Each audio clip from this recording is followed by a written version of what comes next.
성도 중에도 악인이 있다. 이런 제목으로 하나님 말씀이죠. 여러분, 악인이 누구라고 생각하십니까? 맨날 교도소에 불락날락거리는 범죄자라고 생각하십니까? 항상 욕을 하고 폭력을 비드는 조폭이나 깡패라고 생각하십니까?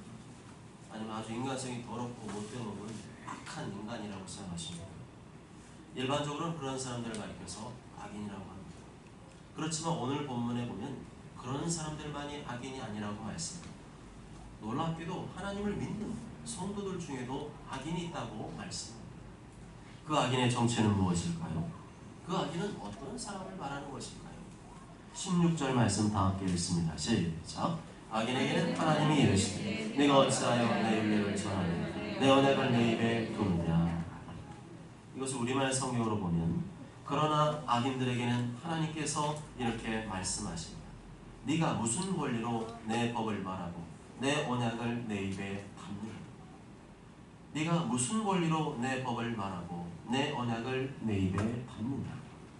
얼핏 보아도 여기서 말하는 악인은 하나님을 모르는 사람이 아님을 알 수가 있습니다. 여기서 말하는 악인들은 자기는 하나님의 말씀대로 살지 않으면서도 하나님의 말씀이 어떻고 저떻고 말하고 다니는 사람을 말합니다. 그렇다면 우리는 우리가 기존에 알고 있던 악인의 개념을 깨야 됩니다. 대단히 악하고 못된 짓을 저지르는 사람만이 악인이 아니라 오늘 말씀 보면 하나님 말씀대로 살지도 않으면서도 하나님 말씀 어떻고 저떻고 말하고 다니는 사람도 악인으로 보신다는 것입니다. 그렇습니다. 나는 하나님의 말씀대로 살지 않으면서 하나님의 말씀이 어떻고 저떻고 말하고 다니는 행위는 하나님 보시기에 악한 것입니다. 이것은 하나님의 말씀을 가르치고 권면하는 위치에 있을수록 더욱더 조심해야 되는 부분입니다. 어떤 목회자가 자기는 하나님의 말씀대로 살지 않으면서 항상 감당해서 하나님의 말씀이 어떻고 저떻고 떠들고 있으면 그 목회자가 바로 하나님 앞에서 악인이라는 것입니다. 어떤 부모가 자기는 하나님 말씀대로 살지 않으면서 자녀들한테 하나님 말씀이 어떻고 저떻고 하고 있으면 그 부모가 하나님 앞에서 악인이라는 것입니다. 충격적이지 않습니까? 내가 생각하는 악인의 기준과 하나님 생각하는 악인의 기준이 이렇게 다를 수 있을까? 의아하지 않습니까? 나 정도면 그래도 신앙생활 잘하고 있다고 생각해 왔는데 오늘 말씀 보니까 그렇지 않을 수 있다는 생각이 들지 않습니까? 이 말씀은 하나님의 말씀을 가르치는 목회자일수록 자녀들을 말씀으로 양육하는 부모일수록 받아들이기 어렵고 불편한 말씀이지만 그것이 성경에서 말씀하는 바이기 때문에 우리는 이 말씀을 겸손히 받아들여야 될 줄로 믿습니다. 좀 더 구체적으로 오늘 본문이 말하고자 하는 악인은 어떤 사람을 말하는 것일까? 17절 함께 읽습니다. 시작. 네가 교훈을 미워하고 내 말을 내 귀로 던지며. 그래서 말하는 교훈, 내 말은 하나님 말씀을 말이죠. 이 말씀 1차적으로는 그 당시에 말씀을 가르쳤던 사람들, 제사장이나 성경 교사들을 향한 말씀입니다. 그들은 하나님의 말씀을 가르치지만 하나님의 말씀을 미워했습니다. 그들이 하나님 말씀을 읽고 묵상하고 지식적으로는 좋아했는지 몰라도 실제로는 하나님 말씀을 미워했다는 겁니다. 그래서 하나님 말씀을 미워했다는 것은 그들이 하나님 말씀대로 살지 않으면서 하나님 말씀만 이떻고 저떻고 계속 가르쳤다는 거죠. 그게 바로 하나님 말씀을 가르치면서도 하나님 말씀을 미워하는 것이고 하나님 말씀을 뒤로 던져버리는 행위라고 말씀하고 있습니다. 하나님의 말씀을 많이 읽고 아는 것이 하나님의 말씀을 존중하는 것이 아니라 하나님의 말씀대로 사는 것이 하나님의 말씀을 존중하는 것이라는 것입니다. 아무리 하나님 말씀을 많이 알아도 목회자이고 신학교수라 해도 하나님 말씀대로 살지 않으면 하나님의 말씀을 미워하는 사람인 것입니다. 당시에 제사장과 성경교사들은 하나님 말씀을 가르칠 때만 진지했습니다. 그리고 일반 생활을 돌아와서는 말씀과 상관없이 살았습니다. 하나님 말씀을 무시하고 자기 마음대로 살고 그렇게 살아가는 모습들이 바로 하나님 보실 때는 악인의 삶이라는 겁니다. 좀 더 구체적으로 살펴볼까요?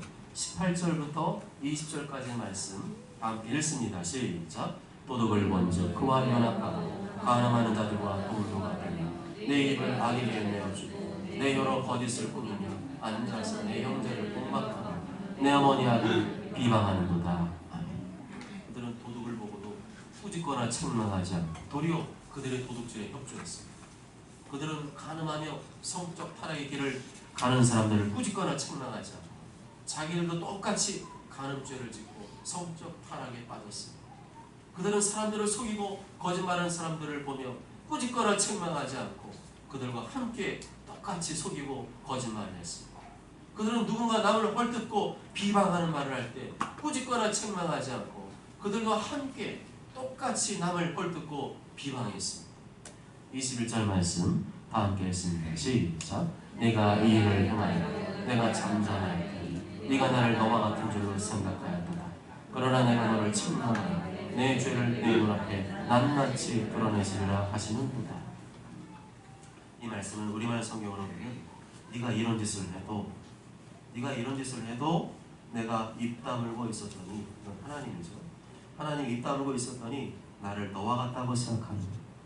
네가 이런 짓을 막 해도 내가 입을 열지 않고 조용히 지켜보고 있었더니 나도 너와 같다고 생각하느냐. 그러나 이제 내가 너를 질책하고 내 눈앞에 내 죄를 차근차근 밝혀 보이겠다 말씀. 하나님께서는 이러한 제사장과 성경 교사들의 악한 삶을 알고 계셨습니다. 하나님의 말씀을 안다 하면서도, 하나님의 말씀을 가르친다 하면서도 하나님 말씀대로 살지 않는 죄를 알고 계셨습니다. 그러나 하나님께서는 침묵하셨습니다. 다 알고 계셨고 이미 주님께서는 기억하고 계셨지만 입을 다물고 계셨습니다. 왜 하나님께서 알면서도, 그 죄를 알면서도, 그 악한 행위를 알면서도 입을 다물고 계셨을까요? 그것은 그래, 어차피 너도 죄인이니까 그냥 그런 죄를 지을 수밖에 없어, 그렇게 생각하셨을까요? 아니죠. 하나님 앞에서, 하나님 말씀 앞에서는 합리화는 존재할 수가 없습니다. 자기를 포장하거나 자기를 합리화시켜서는 안 됩니다. 상황이 이러니까 어쩔 수 없지, 나는 죄인이니까 어쩔 수 없지, 그렇게 퉁치고 합리화시키면 안 된다는 겁니다. 하나님께서 충분하시고 그 모든 것을 아시면서도 입을 다물고 계셨던 이유는 그 때문이 아니었습니다. 내가 너를 즉각적으로 벌하는 대신에 너에게 회개할 기회를 주고 있다. 내가 너를 즉각적으로 벌하는 대신에 너에게 회개할 기회를 주고 있으니 속히 회개하고 돌이키라는 뜻이었습니다. 다시 말하면 하나님의 풍성한 자비와 긍휼, 하나님의 넘치는 사랑과 인자하심을, 그리고 오래 참으심을 악용하지 말라는 거죠. 하나님은 알고 있지만 말을 안 할 뿐이고, 하나님께서 드러내지만 않을 뿐이지, 하나님께서 그래도 날 사랑하니까 이래도 하나님 이해해 주시겠지, 그런 식으로 포장하고 합리화시켜서는 안 된다는 거예요. 하나님께서는 오래 참으십니다. 대단히 오래 참으십니다. 그러니까 사람들이 착각을 하는 거예요. 내가 이런 못된 짓을 해도, 악한 짓을 해도 하나님 그냥 눈 감아주시는구나, 역시 하나님 사랑의 하나님이야, 그런 뜻이 아니죠. 하나님 오래 참으시지만 계속 참으시지 않습니다. 수없이 회개할 기회를 주지만 계속 회개할 기회를 주시지는 않습니다. 하나님의 오래 참으심과 자비와 인내가 끝나면 하나님께서 그동안 몰래 숨어서 지었던 죄를 세상 밖으로 드러내실 것입니다. 최근에 유명한 작곡가 겸 가수 돈 스파이크가 서울 강남의 호텔에서 마약을 하다가 잡히고 말았습니다. 예전에도 여러 차례 마약을 했던 경력이 있더라고요. 그런데 이번에 인터뷰할 때 보니까 최근에 마약을 손에 댔다 이렇게 말했는데 그것도 거짓말인 게 들통이 났습니다. 돈 스파이크가 그때 현장에 잡혔을 때 그가 소지하고 있던 마약의 양을 보니까 그 마약의 양이 무려 1,000명이 투약할 수 있는 양이었다고 해요. 그동안 남몰래 마약을 했을 뿐만 아니라 다른 사람에게도 마약을 권했던 그 숨겨진 죄, 은밀한 죄가 때가 되자 드러난 것입니다. 이것이 바로 하나님의 오래 참으심이 끝나면 벌어지는 일입니다. 하나님께는 숨겨진 죄를 반드시 드러내시는 분입니다. 하나님께서 나의 죄를 드러내지 않으신다고 해서 하나님께서 모르시는 것이 아니고, 하나님께서 침묵하실 때, 하나님 아시면서도 잠잠히 계실 때, 그때야말로 회개할 때입니다. 하나님께서 나의 죄를 세상에 폭로하시기 전에 회개해야 됩니다. 그렇지 않으면 하나님께서 나의 죄를 세상에 폭로하고 드러내시고 나로 하여금 수치와 부끄러움을 당하게 하실 것입니다. 뿐만 아니라 그에 따른 무서운 죄의 대가도 치르게 하실 것입니다. 22절 다 함께 읽습니다. 시작. 하나님을 잊어버린 너희여 이제 이를 생각하라. 그렇지 아니하면 내가 너희를 찢으리니 건질 자 없으리라. 아멘. 왜 하나님 안다 하면서도 하나님 말씀과 상관없이 삽니다. 하나님 말씀을 가르친다고 하면서도 하나님 말씀을 미워하고 하나님 말씀 뒤로 던져버리고 사는가? 그 이유는 하나님을 잊어버리기 때문입니다. 머리로는 지식적으로는 하나님의 존재를 알고 있지만 믿고 있지만 마음속은 아니라 머리로 하는데 마음속에는 하나님이 아닌 세상을 품고 있고 세상 것을 품고 있고 타락하고 죄악된 마음을 품고 있기 때문입니다. 사람은 아는 대로 살지 않습니다. 아는 대로 살았다면 중학교 나오고 고등학교 나오고 대학교 나오고 대원생 나온 사람들은 훨씬 더 고상하고 괜찮은 사람이 되어야 되는데 많이 배운다고 안다고 해서 그 사람이 하나님의 사람으로 살아가느냐? 그렇지 않습니다. 마음에 무엇을 품고 있느냐에 따라서 그 사람이 그렇게 살아갑니다. 마음에 죄악을 품고 있으면 아무리 말씀 많이 알고 있어도 죄를 따라 살게 되고요.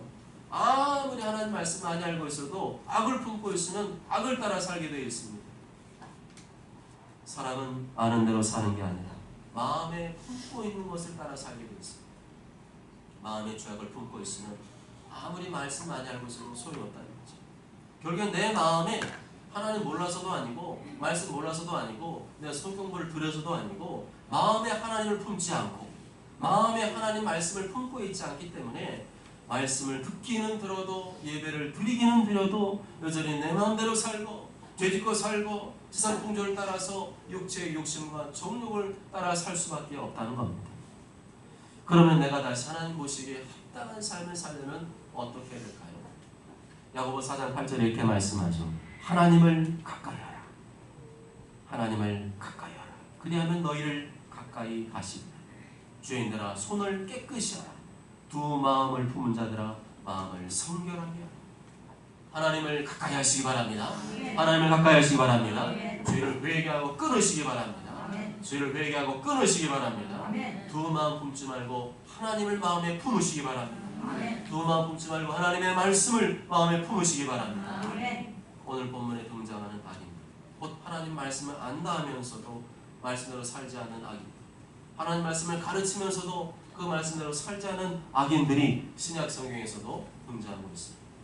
마태복음 23장 25절 28절 보면 화 있을진저 외식하는 서기관들과 바리새인들이요 잔과 대접은 겉은 깨끗이 하되 그 안에는 탐욕과 방탕으로 가득하게 됩니다. 하는도다. 눈먼 바리새인이여 너는 먼저 안을 깨끗이 하라. 그리하면 겉도 깨끗하리라. 화 있을진저 외식하는 서기관들과 바리새인들이요 회칠한 무덤 같으니 겉으로는 아름답게 보이냐 그 안에는 죽은 사람의 뼈와 모든 더러운 것이 가득하도다. 이와 같이 너희도 겉으로는 사람에게 옳게 보이되 안으로는 외식과 불법이 가득하도다. 신약시대에 와서는 바리새인들과 서기관들이 그러했습니다. 그들은 성경을 많이 아는 사람이고 성경을 가르치는 사람들이었습니다.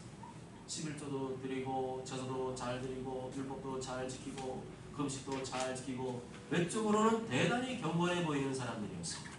그렇지만 예수님께서는 그들을 매우 강하게 질책하고 책망하셨습니다. 하나님 말씀한다 하면서도 가르친다 하면서도 그 안에는 탐욕과 방탕으로 가득합니다. 죽은 사람의 뼈와 모든 더러운 것으로 가득합니다. 겉으로만 경건한 척하고 깨끗한 척하고 실제로는 세상 사람과 다를 바가 없었기 때문입니다. 하나님 모르는 사람들과 똑같이 세상의 욕심과 탐욕과 방탕으로 가득했기 때문입니다.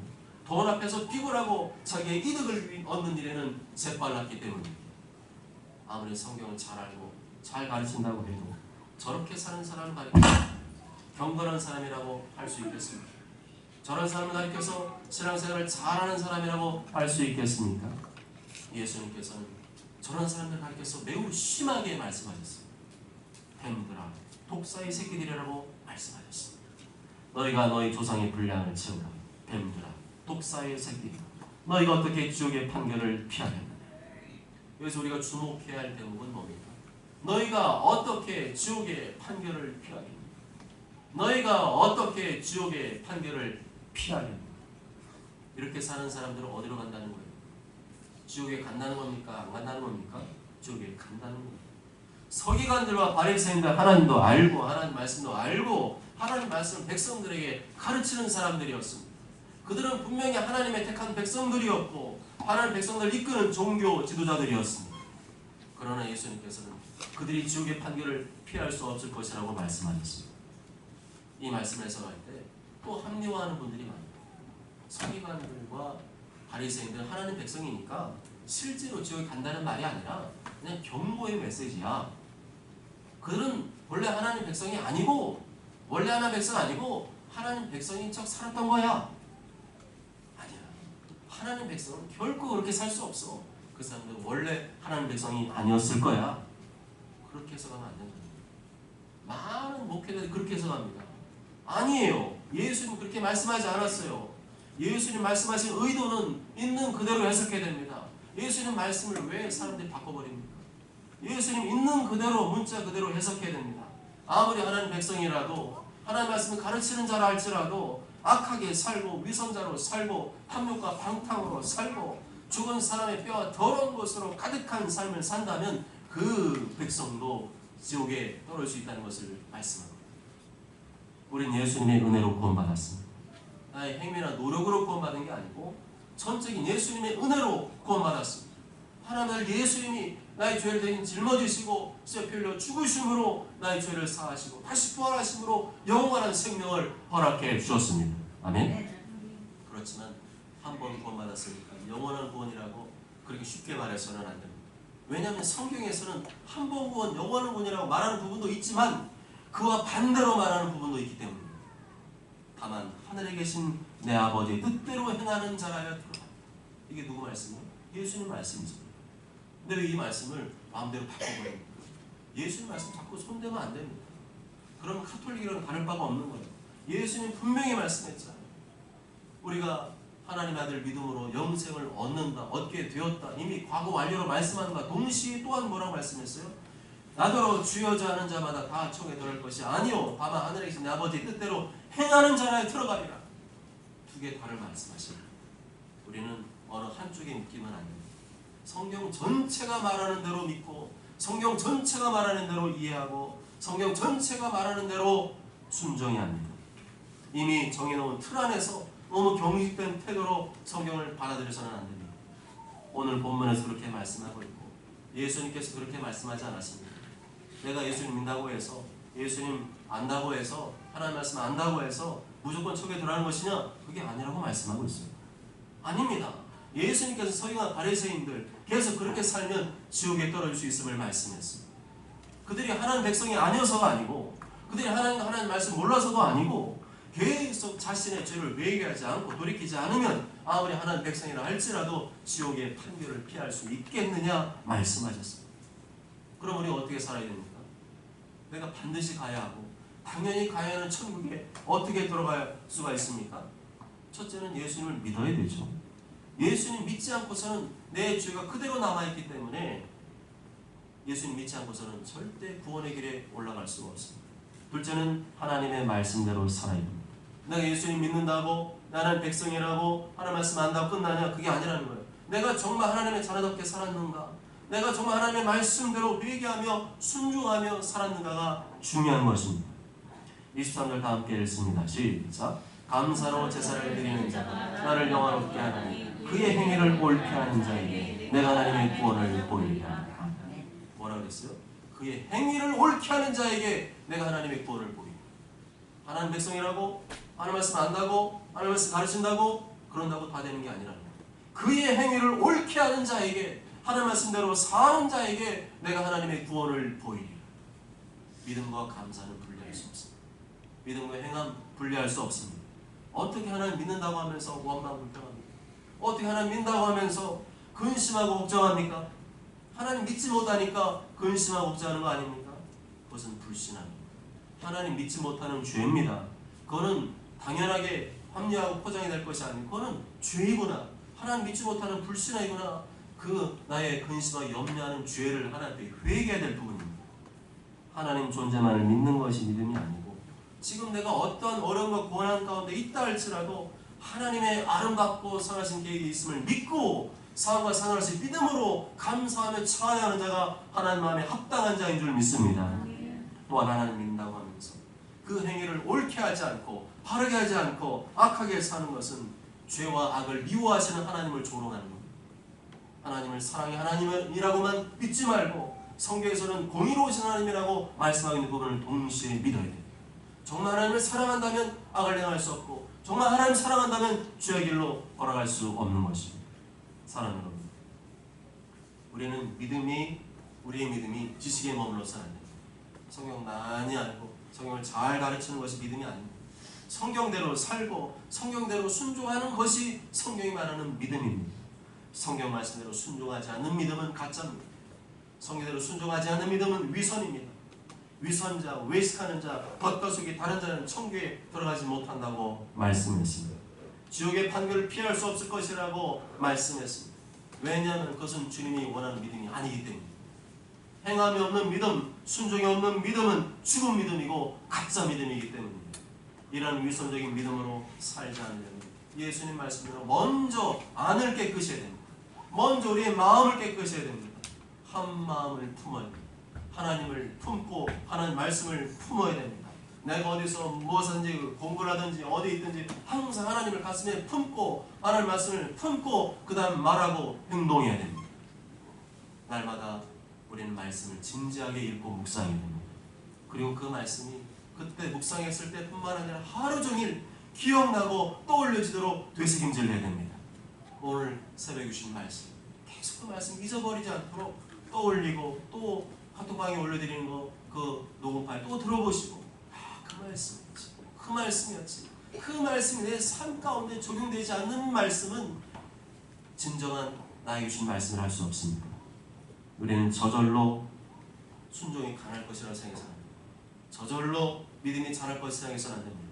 이러한 거룩한 노력과 행위와 몸부림이 없이 성장할 것이다, 내 믿음이 자랄 것이다 착각하지 말아야 됩니다. 그렇지 않으면 교회만 오래 다녔을 뿐 내 믿음은 겉과 속이 다른 위선자의 믿음으로 살게 될 수 있습니다. 모적절한 모두가 믿음과 행위가 일치하는 믿음, 겉과 속이 일치하는 믿음, 하나님 말씀을 알고 가르친 대로 순종하는 믿음, 그 진짜 믿음으로 사심으로 당연히 하나님 나라에 들어가 영생 복락을 누리게 되시길 주님의 이름으로 축복합니다. 아멘.